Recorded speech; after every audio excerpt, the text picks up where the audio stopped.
huge round of applause where he can hear you in the galaxy far, far away. Mr. John Boyega!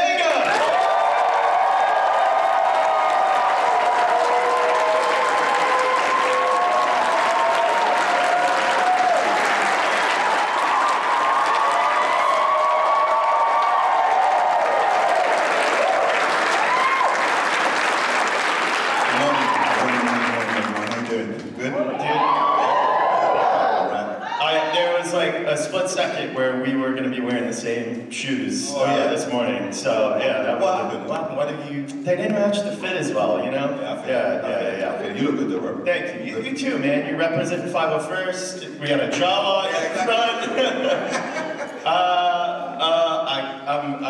I'm gonna say this. I can't believe, bruv, that you're here with us. I can't believe, bruv, that you're here with us. Don't do that again. I'll let you say it. You said a lot. It was there. It was there. Just a few more. I shouldn't have the accent. Yeah, That's it. Yeah. Let's start with Attack the Block. We got to start at Attack the Block. Yeah. 2011. You're 19 years old. It's one of your earliest movies. But how do you look back now on that experience and that film, seeing that it's become such a cult hit and it's grown, you know, year after year, bigger and bigger audiences? I mean, at the time, I was just happy to get a job, if I'm being honest with you. For the longest time, I'd been auditioning for stuff and not booking nothing. So to get paid was nice. To buy the new fresh groceries for my mum. Put some gas in my sister's car. You know how it goes. All of that. She's probably using the car to go on a date or something. It was something important, but it was nice just being a working actor, and I appreciated everything. You know, just from being on set, filming. Me and Nick Frost, and these other actors who were more seasoned, who knew more, learning from them. It was a great experience. And I was actually 17 on set, turned 18 on set, and we just little shitty teenagers, you know, with these little stinky trailers, running around being guys, you know, and it was a real cool experience. Yeah. And I had fun. And it's a small independent sci-fi movie, finds the audience, connects with the audience kind of champions it, it becomes a cult hit and gets us to where we are now, where we're still talking about an Attack the Block 2.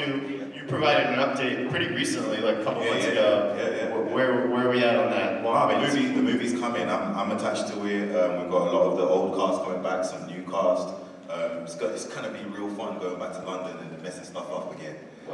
On a bigger scale, it's gonna be fun to enjoy that. And it's gonna be crazy to revisit Moses going from being 17, 18, 19 to being in your 30s. It's gonna be a different guy. I'm 33 now, so I'm like, I'm happy they could still bring me back, because that means maybe I ain't started to pudge up too much. Yeah, those gorilla aliens are gonna wear you out a little bit more this time. Oh yeah, they're probably gonna weigh more a little bit. But I love the idea of reconnecting back with Joe, doing something that I feel is still versatile, you know, is a versatile character, a versatile role. And it just, you know, it's nice to just have that homecoming, that 360 moment, going back to the first ever film I shot, so I can't wait for that. Yeah, we cannot wait either, yeah, absolutely.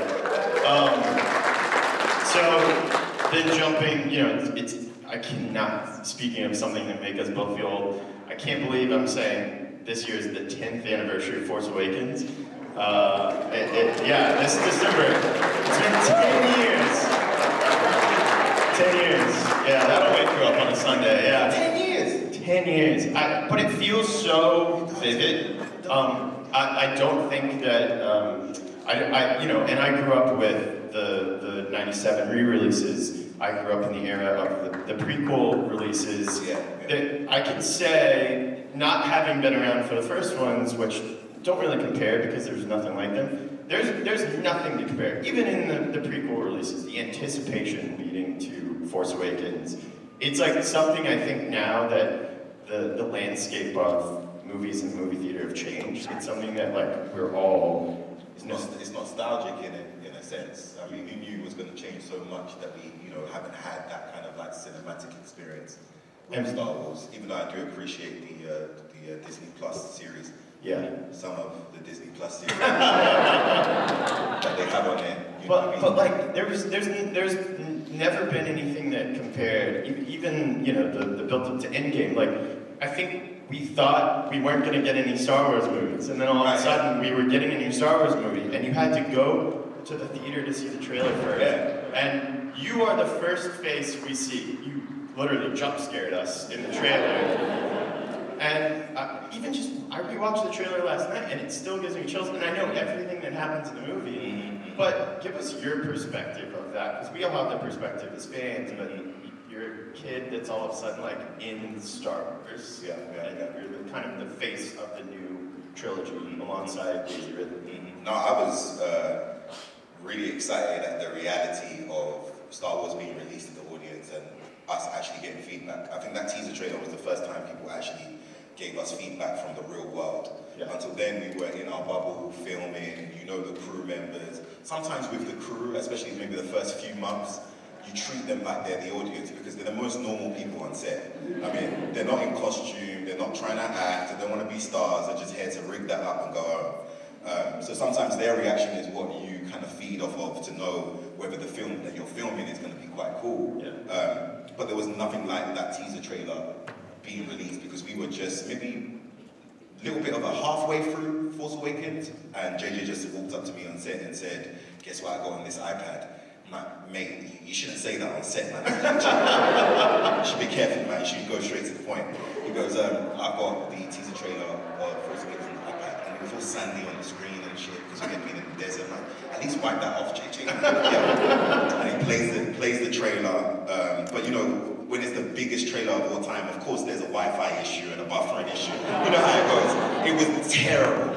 But I finally watched it and I was just like, yeah, man, this is like, until then I probably thought that this was like a fluke. Maybe someone was playing games with me. Yeah. Maybe there was some rich billionaire somewhere who was just like, I'm going to make him think he's in Star Wars.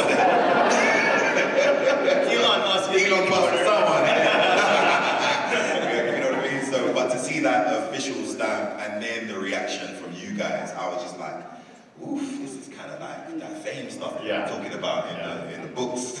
Yeah. So I was really excited, and then me and Daisy got extremely nervous after that. Yeah. I mean, even before the trailer, even the April 2014, that kind of iconic black and white photo of all of you on the soundstage in the circle for the first. You know, table read, script read. What do you have? Like all of us, even looking at that photo, even though we were not there, it felt very vivid. Yeah. Well, what's your kind of personal memory on that, where you're all together for the first time, and you're just like, oh, there's Harrison Ford. There, you know, like. I mean, by then we had seen the Harrisons. We had seen Mark around. Yeah. Me and Daisy were real bad. We used to go from room to room in areas of the studio we weren't really allowed. Just to see. I saw Harrison jogging on a treadmill. I turned around to Daisy and I said, "Why them pants is tight? How's he running there?" So, just to give you a flavor of the type of kids we were, you know, on set. They've messed around and cast kids from a normal environment. You never do that. No composure whatsoever. So the first read-through, we had already been broken in and the ice had been broken, but it was iconic just to see all the stars around. Obviously to have Mark Hamill read most of the stage direction and kind of lead us in this read-through. It was beautiful. Carrie Fisher passing around snacks she's not supposed to pass around. Oscar mucking about, being on his phone and putting it down. I'm like, who's that? It's my wife. Okay, cool. Oh, he's like, it's Pedro Pascal. Right, yeah. Somewhere. It's my boyfriend. It's Pedro my Pascal. Yeah. Someone. But it was, and then Adam Driver just there like this. This guy's reading the script again. Bro, you in it? It's cool. So just look at his phone and it's pictures of Darth Vader. Yeah. Adam's an intense guy. She's just giving positive hugs for no reason. Yeah. Like, hey, calm down, man. It's all right, man. Yeah, all right. Yeah. So it was a great experience. I have the most nostalgic, loving experiences of those times. It's phenomenal. Well, and you know, for better or worse, the trajectory of the sequel trilogy and the kind of ups and downs of Finn, if you will, to now have some perspective and to get to come to these cons and see how, you know, it was probably very easy to get caught up in the whirlwind of the press and the media and the way that people were talking about it largely, but that doesn't really represent, I think, what the fans felt and how excited we were and how excited we are to have you here. And you must be able to see that firsthand now. Yeah, definitely. But I also think that, and I've said this before, that if we never spoke or debated about our Star Wars opinions, like when I go to cons and people are like, okay, what's your worst anime take? And you know, probably a lot of us have some anime take. I think Aaron's storyline didn't work out for me, I didn't like it. But it's real anime takes, and you have to love something in order to disagree and debate on it. And I think that me as a fan, I didn't want to lose out on having those opinions just because I'm in the film. And whereas industry people will say, oh, you know, that's bad form, you know, you gotta love what you're in. And like, Star Wars fans are different. It's not a franchise that you're trying to give birth to. It's a part of their lives. So debating about who we think is better, or would Anakin, you know, take out Obi-Wan, or did he really have the higher ground? I think it's... yeah, but did he? I was about to say, I have to delete all my questions. Right. Yeah. But I think that's a part of what makes you know, this enjoyable. But I think when an actor says it, the journalists who don't really have taste and who are not in our community, they don't know how we go back and forth about it. So they go, ooh, you don't like the whole franchise? Nah, I just didn't like that part. Shit. You're like, I'm harmless. I'm just, you know, it's just a little bit of a chat. I like sports. You know? Just because I didn't like my team this season doesn't mean I've let go of the whole NBA. So it's that balance that I feel now is getting into the press line, into the conversation. And I think that just makes the Star Wars community way more healthier, because I think most fans are cool. They don't care. For sure. You would say something in the press like, I didn't really like my jacket as much in The Last Jedi that I did Force Awakens. And they're like, so you're saying you hate Ryan Johnson? Ryan, you know I don't hate you, bro. You know what I mean? By Rise of Skywalker, though, did you see my jacket? That you had some good jackets, man. You gotta ask for what you want. You had some good jackets. And I had a little bit of a fade too for my brother and my sisters in here. You see the line up that going, right? You see that, bro? Do you think we've seen the last, we know we haven't seen the last of Rey. Do you think we've seen the last of Finn? I don't know. You know, this phone hasn't vibrated with Kathy Kennedy's name on it. So Kathy, you got my number. So we'll see. I hope not, man. I hope not.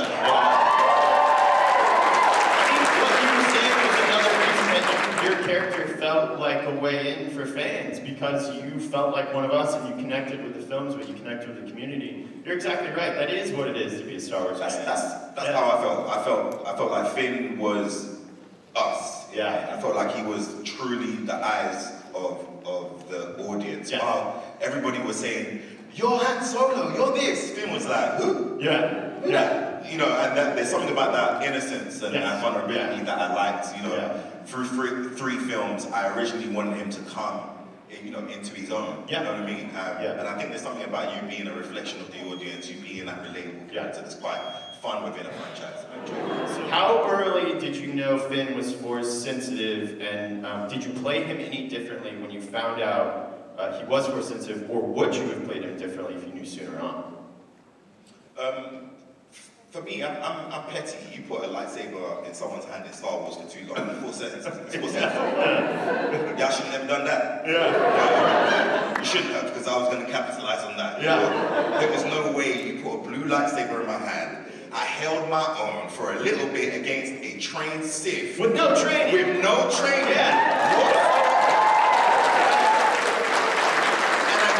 Beautiful Lady Rey time enough to get her bearings so she could come and finish the job. Now that to me sounds like some Jedi shit.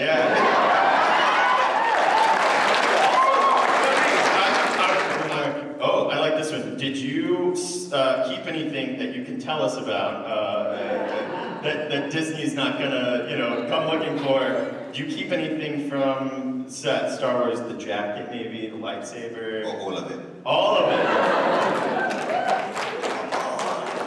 You guys know me, you know I was gonna leave there empty-handed. What did Denzel say? Say, I'm leaving with something. Yeah, and that goes for all of us in Disney World. We're gonna leave with something. Ain't no way you gonna put Star Wars memorabilia in front of a Star Wars fan, and I ain't gonna take nothing.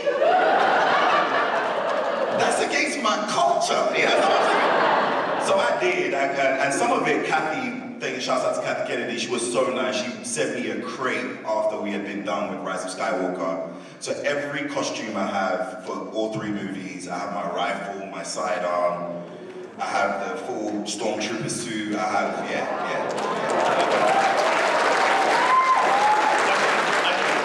That jacket became so instantly iconic, and obviously there's a lot of cosplayers in this room. You're representing the 501st here. Yeah, I'm planning up today. Yeah, more coming too.